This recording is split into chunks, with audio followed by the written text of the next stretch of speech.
Hello students, आप सभी को मेरा नमस्कार। शाइन अकेडमी बदायूं से मैं अनुभव शर्मा आप लोगों के लिए ट्रिपल सी एमसीक्यूज एग्जाम से रिलेटेड एक और वीडियो आप लोगों के साथ आज शेयर करने जा रहा हूं।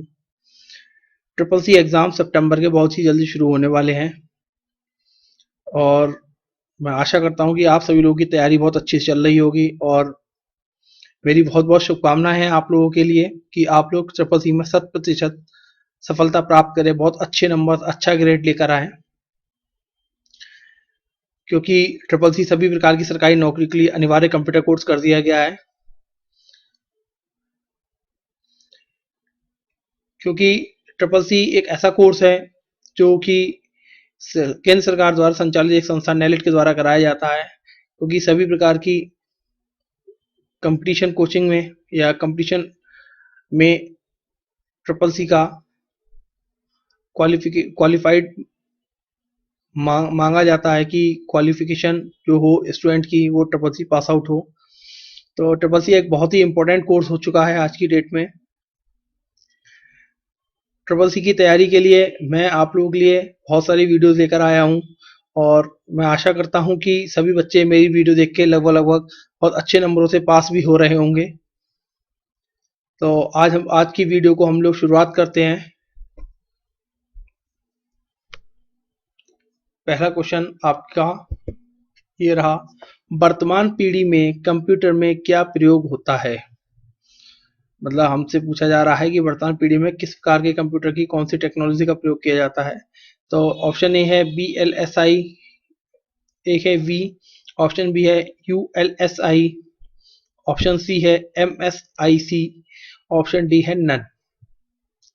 देखिए, BLSI का पूरा नाम होता है वेरी लार्ज स्केल इंटीग्रेशन और ULSI का हमने फुल फॉर्म भी मेंशन किया, वो अल्ट्रा लार्ज स्केल इंटीग्रेशन। तो वर्तमान पीढ़ी में जो यूज हो रहा है वो कौन सी टेक्नोलॉजी यूज हो रही है, वो ऑप्शन बी है ULSI, ultra large scale integration. ठीक है, इसमें क्या एआई का भी प्रयोग होता है। एआई होता है आर्टिफिशियल इंटेलिजेंस, क्योंकि आज की डेट में कंप्यूटर में बहुत सारा काम एआई के माध्यम से हो रहा है। आर्टिफिशियल इंटेलिजेंस में क्या होता है, एआई टूल्स होते हैं जिसमें हम कंप्यूटर से बोलने के माध्यम से कार्य भी करा सकते हैं।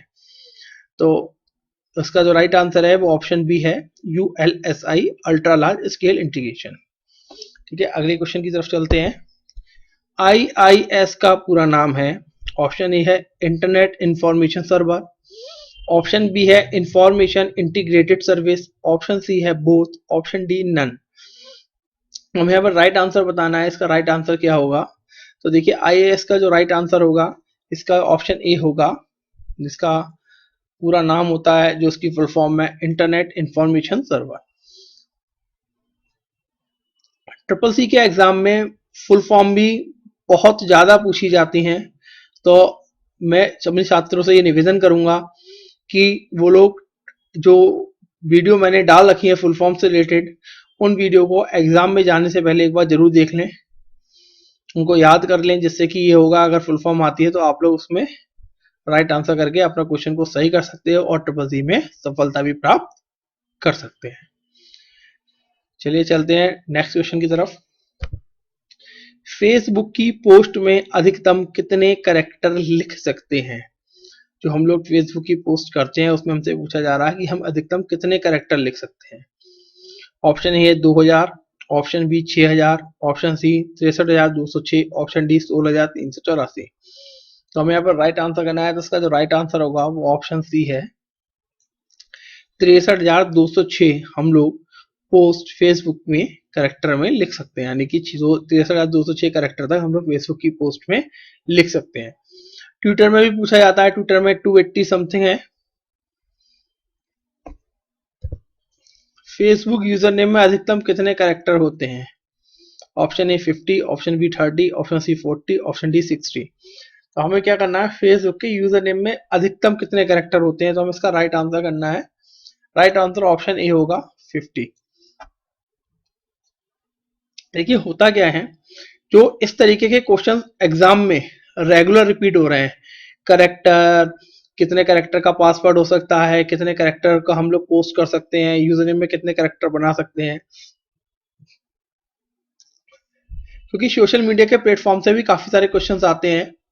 तो मैं सभी छात्रों से कहना चाहूंगा कि जो हमारे सोशल मीडिया प्लेटफॉर्म्स हैं, कब आए, कौन फाउंडर है, ठीक है, इन सबको भी बहुत ध्यान से याद कर लें, क्योंकि पेपर में ये क्वेश्चंस अगर आते हैं तो आपको बहुत बड़ा फायदा मिलने वाला है ट्रिपल सी एग्जाम में। ठीक है, MMID यानी कि मोबाइल मनी आइडेंटिफायर में कितनी डिजिट होती है? MMID में हमसे डिजिट पूछ गई, option A 11, option B 12, option C 7, option D 18। तो हमें राइट आंसर करना है कि MMID में हमारे कितने डिजिट होते हैं। तो इसका जो राइट आंसर होगा वो ऑप्शन सी है, MMID में 7 डिजिट होते हैं। ठीक है,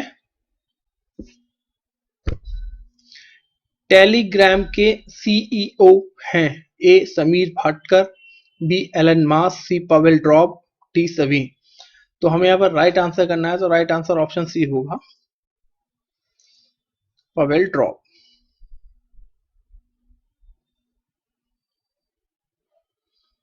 ठीक है, अगले क्वेश्चन की तरफ चलते हैं। कंप्यूटर के किसी विंडो से बाहर निकलने की शॉर्टकट की है। जैसे आप कभी किसी भी कंप्यूटर के किसी भी सॉफ्टवेयर में काम कर रहे हैं और आप ये चाहते हैं कि हम उस विंडो से बाहर आ जाएं, तो उसमें कौन सा शॉर्टकट अप्लाई करना होगा जिससे हम बाहर आ जाएं।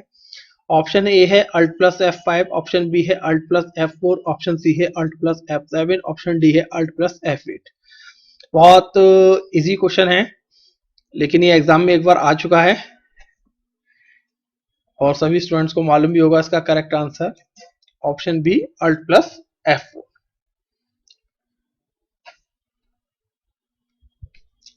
अगला क्वेश्चन, कंप्यूटर हार्डवेयर जो आंकड़ों के बहुत अधिक मात्रा का भंडारण कहलाता है। ए मैग्नेटिक टेप होता है, बी डिस्क होता है, सी बोथ, डी नन। तो यहाँ पर राइट आंसर करना है, मैग्नेटिक टेप और डिस्क दोनों ही शामिल होते हैं, ऑप्शन सी होगा इसका।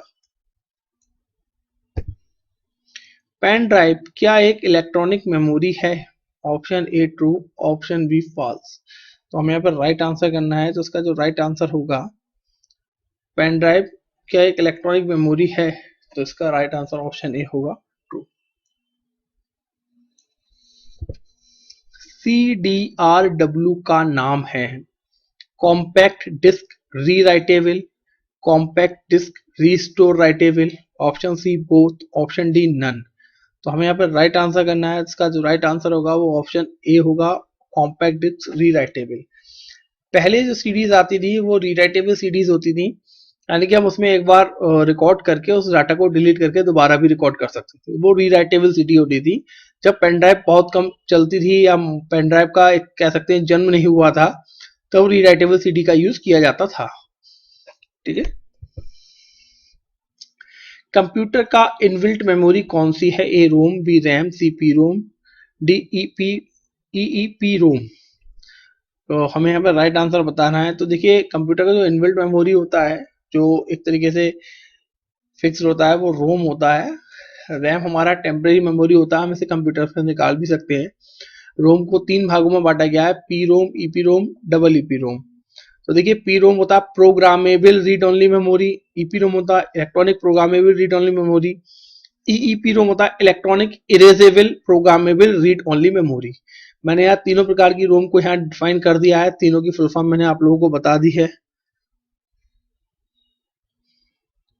क्योंकि रैम और रोम मेमोरी से काफी सारे क्वेश्चन आते हैं। कभी कभी क्वेश्चन ये भी पूछा जाता है कि वॉलेटाइल और नॉन वॉलेटाइल मेमोरी में क्या डिफरेंस है, दोनों कौन सी मेमोरी एग्जाम्पल है नॉन वॉलेटाइल का।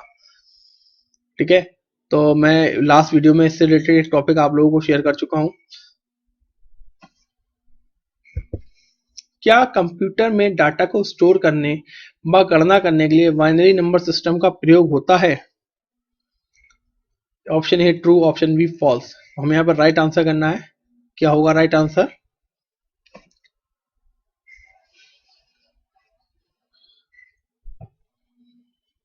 Option A true. कंप्यूटर में डाटा को स्टोर व गणना करने के लिए बाइनरी नंबर सिस्टम का प्रयोग किया था। बाइनरी की जो बेस वैल्यू होती है वो 2 होती है। इसकी जो आधार संख्या पूछी जाती है, इसमें 0 से 1 यानी 0 और 1 दो संख्याएं शामिल होती है।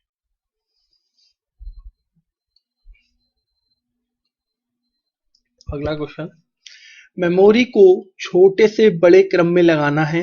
हाँ, हम लोगों को कुछ मेमोरी दे रखी है, उनको हमें छोटे से बड़े क्रम में लगाना है।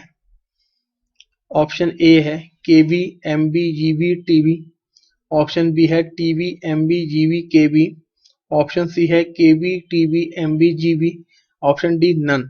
तो देखिए, सबसे छोटी मेमोरी कौन सी होती है और उसमें बड़े की तरफ चलना है, तो इसका जो राइट आंसर होगा,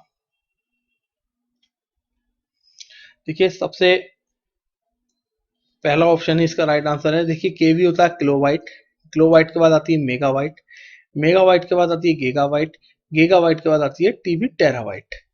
तो सबसे छोटी इकाई ये होती है इस समय।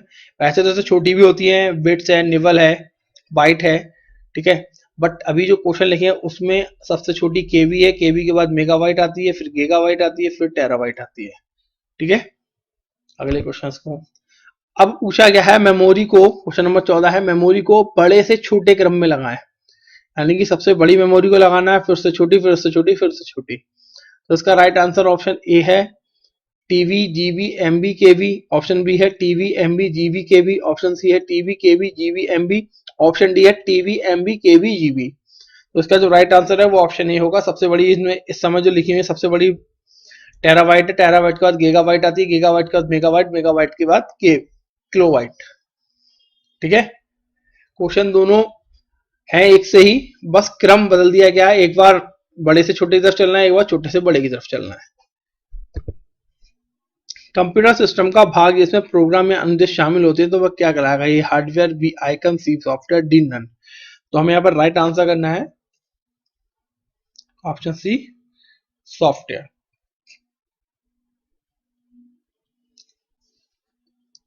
ठीक है। जो अनुदेश आसानी से समझा जा सके वो क्या कहलाएगा? A word processing, B user friendly, D information, option D none. जो अनुदेश आसानी से समझा जा सके, ऑप्शन बी होगा user friendly.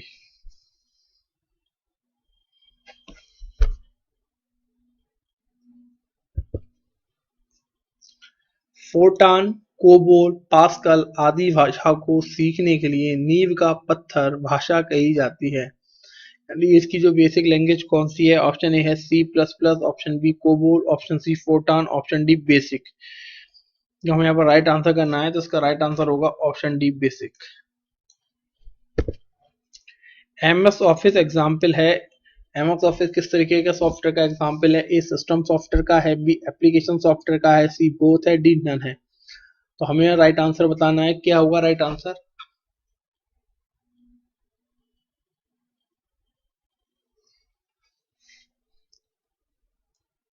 Option B application software. देखिए, जो सिस्टम सॉफ्टवेयर होता है, जो विंडो होती है उसको सिस्टम सॉफ्टवेयर कहते हैं। यानी कि जैसे लाइनक्स हो गया, यूनिक्स हो गया, विंडोज हो गई हमारी विंडोज, ठीक है, विंडोज 7 है, 8 है, 10 है, 11 है, ये सारे हमारे सिस्टम सॉफ्टवेयर हैं। एप्लीकेशन सॉफ्टवेयर होते हैं सिस्टम सॉफ्टवेयर कंप्यूटर में इंस्टॉल करने के बाद जिन सॉफ्टवेयर की हमें आवश्यकता होती है अपने कंप्यूटर में, वो सारे एप्लीकेशन सॉफ्टवेयर ही कहलाते हैं, क्योंकि वो विंडो के सॉफ्टवेयर को इंस्टॉल करने के बाद इंस्टॉल किए जाते हैं।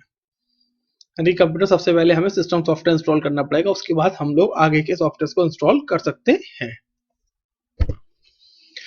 ऑप्शन 19 है, क्वेश्चन 19 है, डेट एंड टाइम की सेटिंग की चेंज होगी? ए कंट्रोल पैनल से, बी माई कंप्यूटर से, सी माई डॉक्यूमेंट है, डी नन। अगर आपका कंप्यूटर के टास्क बार पर राइट पे बॉटम की तरफ अगर जो डेट एंड टाइम आता, अगर हमें उसकी सेटिंग चेंज करनी है तो हम किस ऑप्शन के माध्यम से उसका डेट एंड टाइम चेंज करेंगे? ठीक है, यहाँ पर राइट आंसर बताना है।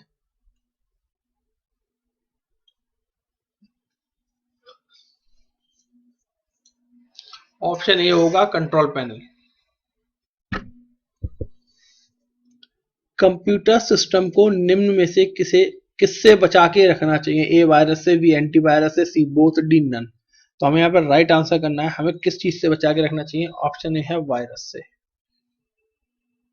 देखिए, होगा क्या अगर हमारे सिस्टम में एंटीवायरस नहीं पड़ा है, हमारे सिस्टम में वायरस आ जाता है तो हमारा जो इंपॉर्टेंट डाटा है वो करप्ट हो सकता है। तो हमें वायरस से बचाने के लिए हमें उसमें एंटीवायरस को इंस्टॉल करना पड़ता है। अगर बिना एंटीवायरस के हम लोग अपना पर्सनल कंप्यूटर या लैपटॉप यूज कर रहे हैं तो वो हमारे लिए थोड़ा सा रिस्की है। अगर कभी वायरस की चपेट में अगर हमारा डाटा आ जाता है तो हमारा डाटा करप्ट हो गया तो हम लोगों का उसमें नुकसान हो सकता है। इसलिए सभी लोगों को कंप्यूटर में एंटीवायरस अपना इंस्टॉल करना होता है। माइक्रोसॉफ्ट विंडोज है एक ऑपरेटिंग सिस्टम भी graphic software C database D word processing. छोटा सा मिस्टेक है यहाँ पे, विंडोज हो गया है, माइक्रोसॉफ्ट विंडोज के पूछा गया है। माइक्रोसॉफ्ट विंडोज के बारे में क्वेश्चन है, क्योंकि विंडोज से रिलेटेड काफी सारे क्वेश्चंस आते हैं। आप लोगों ने चैप्टर 2 आप लोगों को मालूम होगा, ट्रिपल सी में एक चैप्टर 2 है हमारा ऑपरेटिंग सिस्टम का, उससे भी काफी सारे क्वेश्चंस हमारे एग्जाम में आते हैं।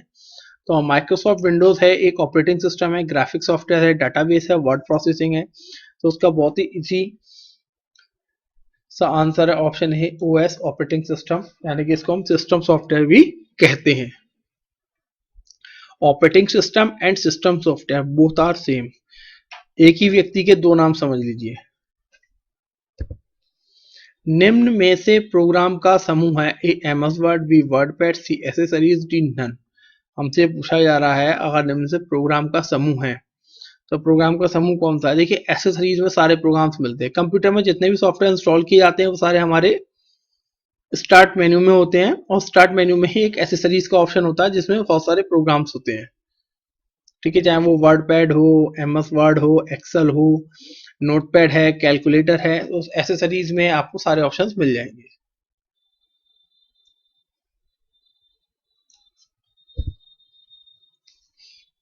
निम्न में से कौन सी एप्लीकेशन सॉफ्टवेयर नहीं है, ए लाइनक्स, बी एमएस ऑफिस, सी फोटोशॉप, डी टैली। देखिए इसमें से जो एप्लीकेशन सॉफ्टवेयर नहीं है, बहुत ही इजी क्वेश्चन है, स्टूडेंट गैस कर सकते हैं क्या होगा इसका राइट आंसर। चलिए हम ही बताते हैं, इसका राइट आंसर ऑप्शन ही होगा लाइनक्स। लाइनक्स हमारा सिस्टम सॉफ्टवेयर है, एप्लीकेशन सॉफ्टवेयर नहीं है। बाकी फोटोशॉप, टैली, एमएस ऑफिस दोनों ही हमारे एप्लीकेशन सॉफ्टवेयर है तीनों।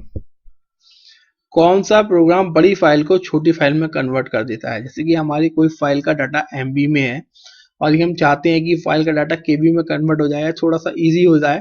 देखिए फाइल का साइज जितना छोटा होगा उतना हमें अपलोड करने में आसानी रहती है। अगर हैवी फाइल है तो हम लोग डाटा को अपलोड नहीं कर सकते इंटरनेट पे, वो एरर कर जाती है। तो इसमें से हमसे सॉफ्टवेयर पूछा गया है, कौन सा एक सॉफ्टवेयर है जो बड़ी फाइल को छोटी फाइल में कन्वर्ट कर देता है। ये एमएस वर्ड है, एक्सेल है, विनजिप है, विनस्टाइल है। तो इसका जो राइट आंसर होगा वो ऑप्शन सी है, विनजिप।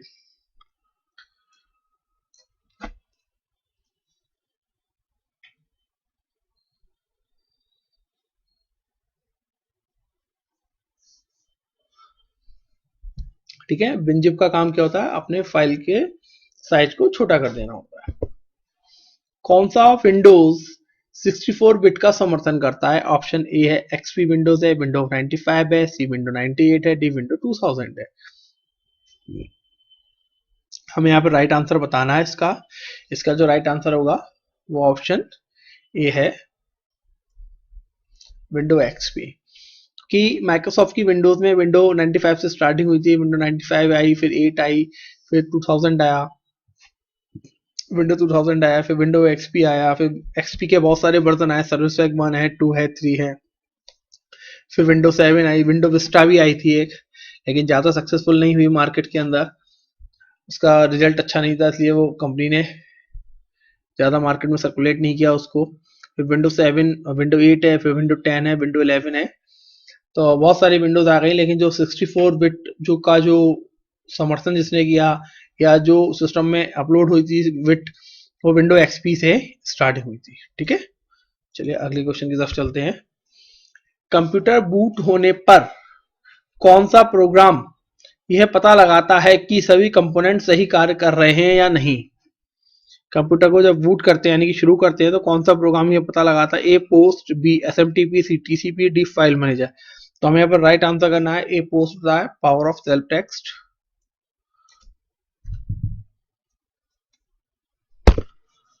निम्नलिखित में से किस विंडोज में स्टार्ट बटन नहीं होता। ए विंडो 8 में, विंडो 10 में, विंडो 11 में, या नन किसी में नहीं।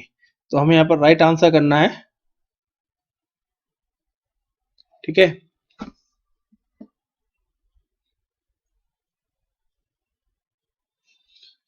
तो इसका जो राइट आंसर होगा ऑप्शन ए है।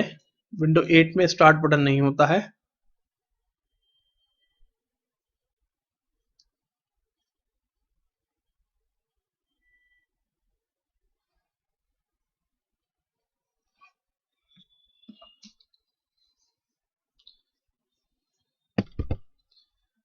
कौन सा प्रोग्राम एक समय में एक से अधिक प्रोग्राम का समर्थन नहीं करता है? ए लाइनक्स, बी उबंटू, सी डॉस, डी नन। तो हम यहाँ पर राइट आंसर करना है। इसका जो राइट आंसर होगा वो डॉस होगा। डॉस का पूरा नाम होता है डिस्क ऑपरेटिंग सिस्टम। कि माइक्रोसॉफ्ट ने विंडोज से पहले कंप्यूटर में डॉस ही यूज होता था। सक्सेसफुल प्रोग्राम नहीं रहा, इसलिए उनको अपडेट करके विंडोज को लाना पड़ा मार्केट में। तो डॉस जो है थोड़ा सा पुराना कह सकते हैं कंप्यूटर में। तो एक समय में एक ही प्रोग्राम का समर्थन करता था, एक से अधिक प्रोग्राम का समर्थन नहीं करता था। इनमें से कौन सा ऑपरेटिंग सिस्टम नहीं है? Option A C plus plus, B DOS, C Ubuntu, D Windows. हमें यहाँ पर राइट आंसर करना है। कौन सा ऑपरेटिंग सिस्टम नहीं है? देखिए सी प्लस प्लस जो है हमारी प्रोग्रामिंग लैंग्वेज है, बाकी डॉस भी ऑपरेटिंग सिस्टम है, उबंटू भी ऑपरेटिंग सिस्टम है और विंडोज भी ऑपरेटिंग सिस्टम है। तो देखिए ट्रिपल सी के एग्जाम में ना इस तरह के क्वेश्चंस आते हैं जो आप लोग बहुत किसी भी बुक्स में हो सकता है ना भी मिले। ठीक है, हम लोगों का प्रयास ये है कि हम लोग डे टू डे आप लोगों को बहुत अपडेटेड क्वेश्चंस दें, जिससे कि आप लोग ट्रिपल सी एग्जाम में सफलता प्राप्त करें।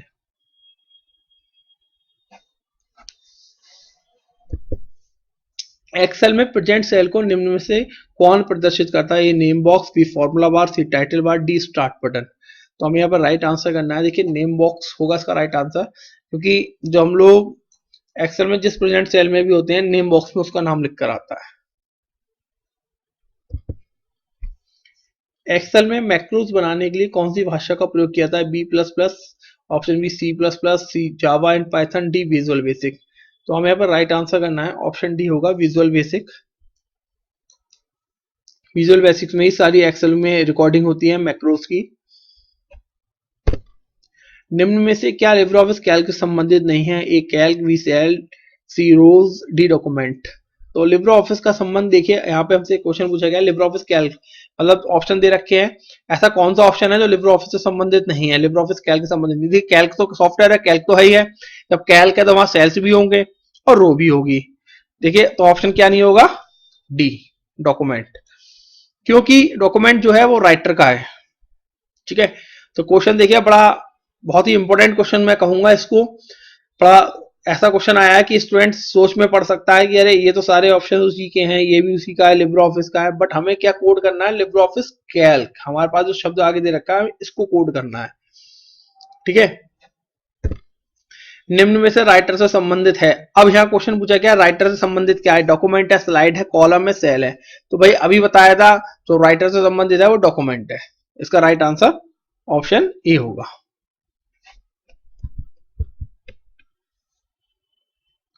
ठीक है, चार्ट बनाने के लिए कौन सी कमांड यूज होती है? A insert chart, B tools chart, C both, D name. तो हमें यहाँ पर राइट आंसर करना है। राइट आंसर ऑप्शन होगा इंसर्ट में जाके चार्ट पे हम लोग क्लिक करते हैं, तो हम लोग चार्ट कंप्यूटर में लेकर आते हैं।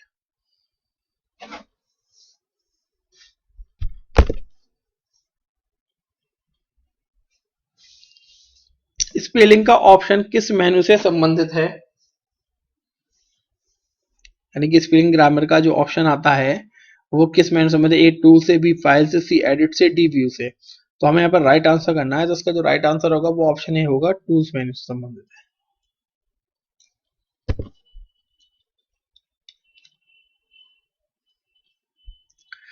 रिमोट कंप्यूटर जो इलेक्ट्रॉनिक फाइल्स को सर्वर के द्वारा स्टोर करता है, ए ट्रू, बी फॉल्स। यहाँ पे हमें राइट आंसर करना है। इसका जो राइट आंसर क्या होगा वो ऑप्शन ए होगा, ट्रू। ठीक है,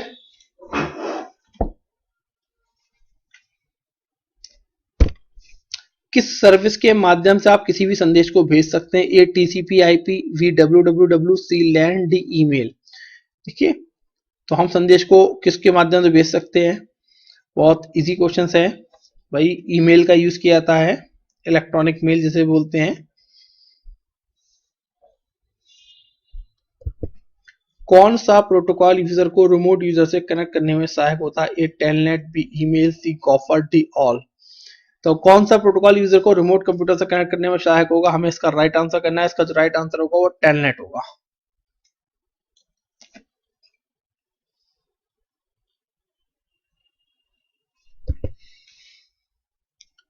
बुलेट ऑप्शन किस मेन्यू में होता है? ए फाइल में, बी एडिट में, सी फॉर्मेट में, डी व्यू में। तो हमें यहाँ पे राइट आंसर करना है। इसका जो राइट आंसर होगा वो ऑप्शन सी होगा, फॉर्मेट मेन्यू में होता है। और एक चीज और बता दूं, ये जो बुलेट ऑप्शन पूछा गया है ये लिब्रे ऑफिस राइटर से रिलेटेड है। इसे एमएस वर्ड से ना समझे, क्योंकि एमएस वर्ड में मेन्यू नहीं होते, उसमें टैब्स होते हैं। यहाँ पे क्वेश्चन में आपसे मेन्यू पूछा गया है, तो इस चीज का ध्यान रखिएगा, फॉर्मेट में होते हैं। स्लाइड मास्टर को अप्लाई करने के लिए स्लाइड बार के किस आइकन का प्रयोग करते हैं? स्लाइड मास्टर करते हैं, बी मास्टर स्लाइड का करते हैं, सी बोथ, डी नन। तो हमें यहाँ पर राइट आंसर करना है। इसका जो राइट आंसर होगा वो ऑप्शन सी होगा, सॉरी इसका जो राइट आंसर है वो ऑप्शन बी है, मास्टर स्लाइड।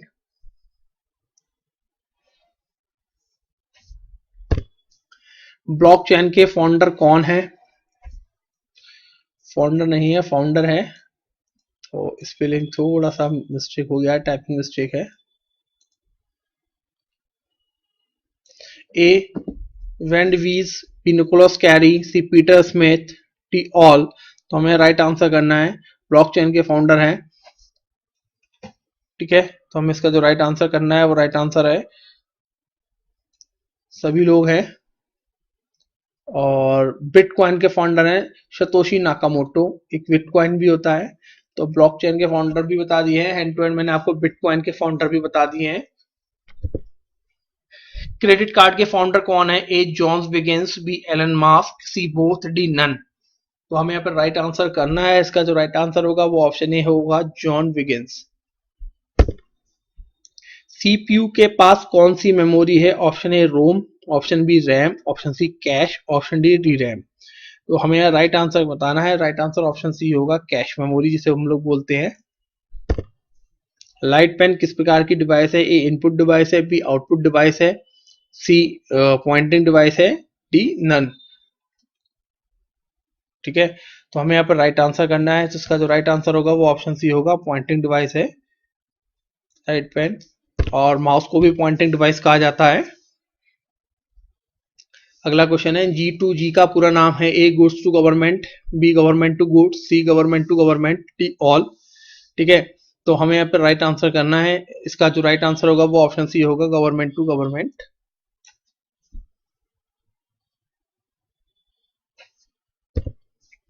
पहली एआई प्रोग्रामिंग लैंग्वेज है? A Lisp, C, option C plus plus, option D Python.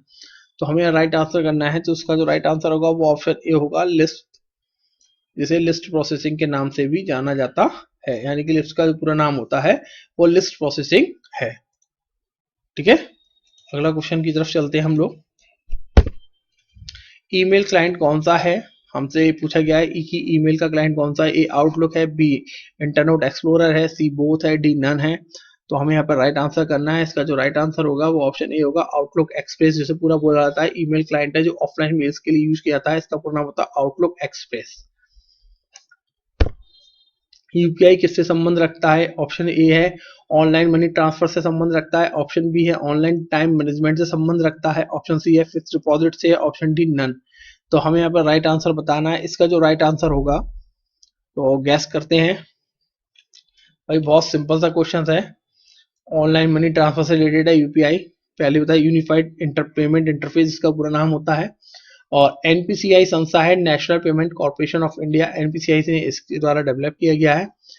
और यूपीआई 24/7 वर्क करता है। कभी कभी क्वेश्चन आ भी आता है कि यूपीआई 24/7 अवेलेबल रहता है, तो बिल्कुल सही बात है। लेकिन कभी ऐसा भी होता है 24/7 तो एक कहा जाता है नेटवर्क का इश्यू होता है। अगर नेटवर्क नहीं आ रहा है तो हम लोग यूपीआई पेमेंट को नहीं कर पाएंगे।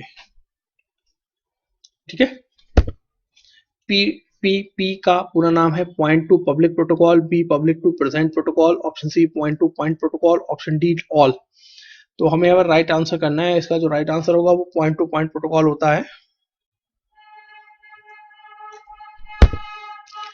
यूपीआई का पूरा नाम क्या? यूनिफाइड पेमेंट इंटरफेस है। हमसे पूछा गया यूपीआई का पूरा नाम, ए ट्रू, बी फॉल्स। देखिए बहुत इजी क्वेश्चन है, option A true. Unified payment interface. देखिए जो डिजिटल फाइनेंस वाला चैप्टर है हमारे ट्रिपल सिलेबस में, उससे काफी सारे क्वेश्चंस आते हैं। तो मैं सभी छात्रों से ये कहना चाहूंगा कि वो 8th वाले चैप्टर से रिलेटेड जितने भी क्वेश्चंस हैं उनको प्रॉपर अच्छे से याद कर लें, क्योंकि पेपर में उससे रिलेटेड काफी सारे क्वेश्चंस आते हैं। अगर वीडियो अच्छी लगी है तो वीडियो को लाइक और शेयर करें, हमारे यूट्यूब चैनल को सब्सक्राइब करें, और जो लोग हमारे चैनल पर नए हैं उनसे स्पेशली कहना चाहूंगा, वो व्यूज तो करते हैं, वीडियो व्यू तो करते हैं, बट चैनल सब्सक्राइब नहीं करते, ना ही वीडियो को लाइक करते हैं। तो मैं उनसे एक रिक्वेस्ट है मेरी, अगर उन लोगों को वीडियो अच्छी लगती है तो वो लोग भी वीडियो को लाइक शेयर करके और चैनल को सब्सक्राइब करें। Thank you very much once again, मिलते हैं नेक्स्ट वीडियो में। ऑल द बेस्ट सभी छात्रों को सितंबर एग्जाम के लिए अभी से अग्रिम शुभकामनाएं।